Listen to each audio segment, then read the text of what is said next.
ही होली खेलने का बहुत शौक था। होली के दिन जब वो अपने दोस्तों को रंगों से खेलता हुआ देखता तो वो भी होली खेलने के लिए मचल उठता था। लेकिन उसके घर में होली नहीं खेली जाती थी। आखिर सलीम होली मनाए तो कैसे? तो चलिए देखते हैं कहानी गरीब सलीम की होली। होली का दिन था। 6 साल का सलीम रंगों और पिचकारी के लिए रोए जा रहा था। क्यों रोए जा रहा है सलीम? मेरे सारे दोस्त होली खेल रहे हैं, मुझे भी रंग और पिचकारी चाहिए। मुझे भी अपने दोस्तों के साथ होली खेलनी है। तुझे पता तो है सलीम कि हमारे घर में होली नहीं खेली जाती। होली हमारा त्योहार नहीं है। तेरे अब्बा जब तुझे रंगों में डूबा हुआ देखेंगे तो बहुत गुस्सा करेंगे। लेकिन सलीम का बालमन कहाँ मानने वाला था। बचपन धर्म की दीवारों को नहीं मानता और आखिरकार सलीम भी धर्म की दीवार लांघकर होली खेलने के लिए अपने दोस्तों के पास पहुंच गया। इधर सलीम के अब्बा फैजान उसे ढूंढने लगे, लेकिन सलीम घर में नहीं था। सकीना, सलीम कहाँ है? अभी तो यही था, होली खेलने की जिद कर रहा था। तुम्हें उस पर ध्यान देना चाहिए, कहीं वो अपने दोस्तों के साथ होली खेलने तो नहीं चला गया। फैजान सलीम को ढूंढता हुआ घर से बाहर निकला और इधर उधर देखने लगा। तभी उसे सलीम नजर आ गया। वो अपने दोस्तों के साथ होली खेलने पहुंच गया था। सलीम का दोस्त मुकेश अपने हाथों में लाल रंग लिए सलीम की तरफ बढ़ रहा था।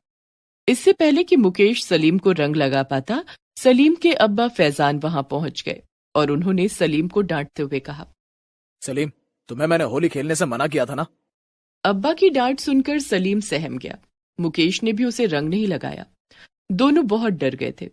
डर के मारे सलीम जोर जोर से रोने लगा। फैजान ने सलीम का हाथ पकड़ा और उसे अपने साथ घर ले जाने लगा। सलीम का परिवार बहुत ही गरीब था। सलीम के अब्बा फैजान एक बहुत गरीब मजदूर थे। रोज मजदूरी करना और थोड़े बहुत पैसे कमाना, यही उनकी जिंदगी थी। ऐसे में 2 वक्त की रोटी ही मुश्किल से जुटा पाते थे। गरीब सलीम की ख्वाहिशें भी बहुत छोटी थीं। उसे तरह तरह के रंगों से होली खेलना बहुत पसंद था, लेकिन उसे क्या पता कि होली का त्योहार उसके मजहब में नहीं मनाया जाता। इस बार की होली भी बिना खेले बीत गई। सलीम हर साल होली के त्योहार का बेसब्री से इंतजार किया करता। इसी तरह से दिन बीतते गए और 1 साल खत्म हो गया। अब फिर से होली का त्योहार आने वाला था। सलीम, होली का त्योहार आने वाला है। मेरे पिताजी मेरे लिए ढेर सारे रंग और बहुत बड़ी पिचकारी लाएंगे। मुझे भी होली खेलनी है। मुझे होली खेलना बहुत अच्छा लगता है। लेकिन तेरे अब्बा तुझे होली खेलने देंगे तब ना। मैं अब्बा को मना लूंगा, इस बार वो मुझे होली खेलने से नहीं रोकेंगे। सलीम होली के कुछ दिन पहले से ही अपनी अम्मी सकीना से गुजारिश करने लगा, अम्मी, होली का त्योहार आ रहा है, इस बार तो मैं होली खेल कर रहूंगा। सलीम बेटा, तुझे तो पता है ना कि हमारे घर में होली नहीं खेली जाती है। लेकिन क्यों अम्मी, हमारे घर होली क्यों नहीं खेली जाती है? सारे लोग होली खेलते हैं, फिर हम क्यों नहीं होली खेल सकते? तभी सलीम के अब्बा वहां आ जाते हैं और सलीम से कहते हैं, सलीम, अम्मी की बात मान लो, होली का त्योहार हमारे मजहब में नहीं मनाया जाता। मजहब? अब्बा, मजहब नहीं सिखाता आपस में बैर करना, ये वही मजहब है ना? फिर हम मजहब के नाम पर क्यों कोई त्योहार बांट देते हैं? अब्बा, त्योहार तो हम सभी मजहब के लोगों को एक दूसरे के करीब लाता है। छोटे से सलीम के मुंह से इतनी बड़ी बात सुनकर फैजान हैरान रह गया। सलीम, मुझे दूसरे मजहब के लोगों से कोई बैर नहीं है और न ही उनके त्योहार से, लेकिन हमारे घर में होली नहीं खेली जाएगी, ये मेरा अंतिम फैसला है। अपने अब्बा की बात सुनकर सलीम उदास हो गया और घर के बाहर दहलीज पर जाकर बैठ गया। वहां उसके सामने से एक आदमी ठेले पर रंग बेचता हुआ जा रहा था और आवाजें लगा रहा था, रंग ले लो, लाल पीले हरे रंग ले लो, पिचकारी ले लो, छोटी बड़ी पिचकारी। ठेले वाले की आवाज सुनकर सलीम का मन भी रंग और पिचकारी खरीदने के लिए मचलने लगा। थोड़ी देर तक वह सोचता रहा कि रंग कैसे खरीदूं। उसके पास तो रंग खरीदने के लिए पैसे भी नहीं थे। तभी सलीम को ध्यान आया कि उसके पास थोड़े से खिलौने हैं। वो जल्दी से घर के अंदर आया और अपने खिलौने लेकर बाहर सड़क पर आ गया। ठेले वाले से कहूंगा कि मेरे खिलौने रख ले और इनके बदले में मुझे थोड़े से रंग दे दे। लेकिन वो ठेले वाला कहाँ चला गया? कहीं दिखाई नहीं दे रहा। सलीम ठेले वाले को खोजता हुआ सड़क पर निकल गया। उसे ठेले वाले की आवाज सुनाई पड़ रही थी, रंग ले लो रंग, लाल पीले हरे नीले रंग ले लो, पिचकारी ले लो, छोटी बड़ी पिचकारी। सलीम ठेले वाले की आवाज के पीछे पीछे चलने लगा। काफी दूर चलने के बाद भी उसे ठेले वाला दिखाई नहीं पड़ा और सलीम को ध्यान भी नहीं था कि वो कब बीच सड़क पर चलने लगा था। सलीम का ध्यान ठेले वाले की आवाज पर था और वो ठीक सड़क के बीचों बीच चल रहा था। कि तभी सामने से आते हुए एक ट्रक ने सलीम को जोर की टक्कर मारी। सलीम जमीन पर गिर पड़ा। उसके सिर से बहुत खून निकल रहा था। इधर घर में सकीना उसे ढूंढ रही थी। सलीम के अब्बा, न जाने सलीम कहाँ चला गया। अभी तो कुछ देर पहले घर के बाहर बैठा था।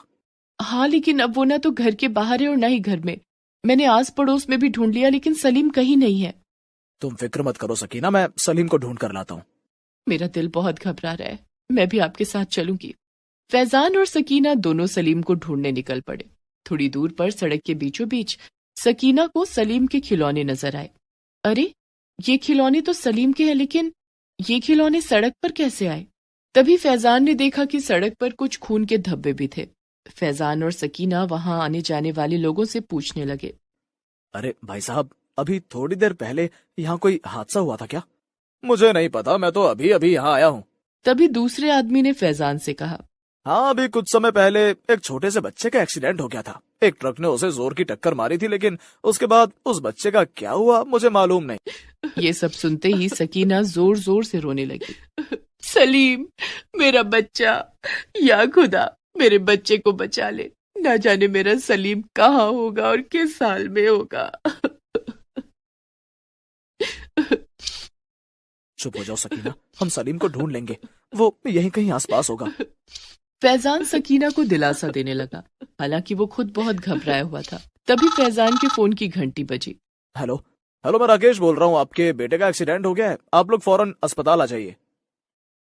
क्या मेरा सलीम अस्पताल में है? कैसा है मेरा बेटा? आप बिल्कुल भी परेशान मत हो, आपका सलीम बिल्कुल ठीक है। फैजान और सकीना दौड़े दौड़े अस्पताल पहुंचे। वहां उन्होंने देखा कि सलीम बेहोशी की हालत में बेड पर लेटा हुआ था और उसके सिर पर काफी चोटें लगी हुई थी। डॉक्टर साहब, मेरा बेटा कैसा है? ये आपका बेटा है? जी डॉक्टर साहब, ये मेरा बेटा है। लेकिन आप हैरान क्यों हो रहे हैं? जो व्यक्ति इसे अस्पताल लेकर आया, उसने एक पिता की तरह आपके बेटे की देखभाल की है। आपके बेटे के सर पर गहरी चोट लगी थी, काफी खून बह गया था। उस व्यक्ति ने आपके बेटे को अपना खून दिया है, जिसकी वजह से अब आपका बेटा खतरे से बाहर है। डॉक्टर की बात सुनकर फैजान की आंखों से आंसू बहने लगे। तभी हाथों में दवाइयां लिए राकेश वहां आया। तो आप ही हैं सलीम के अब्बा? अच्छा हुआ आप आ गए। सलीम बार बार आपको याद कर रहा था। साहब, मैं आपका यह एहसान कैसे चुकाऊंगा? आपने मेरे बेटे की जान बचाई है। अगर आप इसे सही समय पर अस्पताल नहीं लाते तो शायद आज मेरा सलीम जिंदा नहीं होता। आप मेरा एहसान चुका सकते हैं। वो कैसे साहब? आप जो कहेंगे मैं वो करूंगा। मुझे आपसे कुछ नहीं चाहिए, आप बस वो कीजिए जो आपका बेटा सलीम चाहता है। मैं कुछ समझा नहीं साहब। उस ट्रक वाले ने जब सलीम को टक्कर मारी तब सलीम सड़क पर गिर गया था। संजोग से मैं उस वक्त वहां से गुजर रहा था। जब मैं सलीम के पास पहुंचा तो उस वक्त सलीम कुछ होश में था और वो धीरे धीरे बोल रहा था कि अब्बा मुझे भी होली खेलनी है। और उसके थोड़ी देर बाद सलीम बेहोश हो गया। तब मैं उसे उठाकर अस्पताल ले आया। अगर आप वाकई में मेरा एहसान चुकाना चाहते हैं तो सलीम को होली खेलने दीजिए। उसे रंगों से बहुत प्यार है। उसे उसका बचपन जीने दीजिए। उसे मजहब की बेड़ियों में मत बांधिए। साहब, आपकी बातों ने मेरी आंखें खोल दी हैं। सलीम अब होली जरूर खेलेगा। अब मुझे पता चल चुका है कि मजहब हमें आपस में मिलकर रहना सिखाता है। राकेश ने फैजान को कुछ पैसे भी दिए और कहा, ये कुछ पैसे रखिए, सलीम के इलाज में काम आएंगे। लेकिन ये तो बहुत ज्यादा पैसे हैं साहब, इतने पैसों का मैं क्या करूंगा? अरे भाई, इन पैसों से आप अपना कुछ काम शुरू कर सकते हैं और सलीम की देखभाल भी अच्छे से हो जाएगी। फैजान को पैसे देकर राकेश वहां से चला गया। कुछ घंटों के बाद सलीम को भी अस्पताल से छुट्टी मिल गई। फैजान और सकीना सलीम को घर ले आए। सलीम बेटा, तुम आराम करो, मैं बाजार जा रहा हूँ। सलीम को बिस्तर पर लिटाकर फैजान बाजार चला गया और राकेश के दिए हुए पैसों से उसने ढेर सारे रंग और पिचकारियां खरीदी। सामान लेकर जब वो घर लौटा, सलीम बेटा, देखो मैं तुम्हारे लिए क्या लाया हूँ। ढेर सारे रंग और पिचकारियां। रंग और पिचकारियां देखकर सलीम खुशी से उछल पड़ा। अब्बा, क्या अब मैं भी होली खेल सकूंगा? हाँ मेरे बच्चे, अब तुम अपने दोस्तों के साथ होली खेल सकोगे। लेकिन इतने सारे रंग और पिचकारियां, ये तो बहुत ज्यादा है।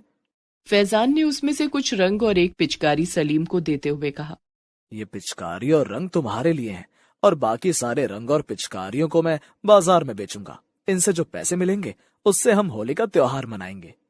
फैजान के मुंह से होली मनाने की बात सुनकर सलीम उसके गले लग गया। 2 दिन के बाद होली थी। फैजान के सारे रंग और पिचकारियां भी बिक गई थी। होली के दिन सुबह सुबह फैजान ने सलीम को अपने हाथों से रंग लगाते हुए कहा, होली का त्योहार मुबारक हो मेरे बेटे। आओ मेरे गले लग जाओ। फैजान, सलीम और सकीना तीनों ने मिलकर एक दूसरे को रंग लगाया। तभी दरवाजे पर आवाज आई, सलीम, होली खेलने चलें? अभी आ रहा हूँ, आज तो सबको रंग दूंगा, बुरा ना मानो, होली है।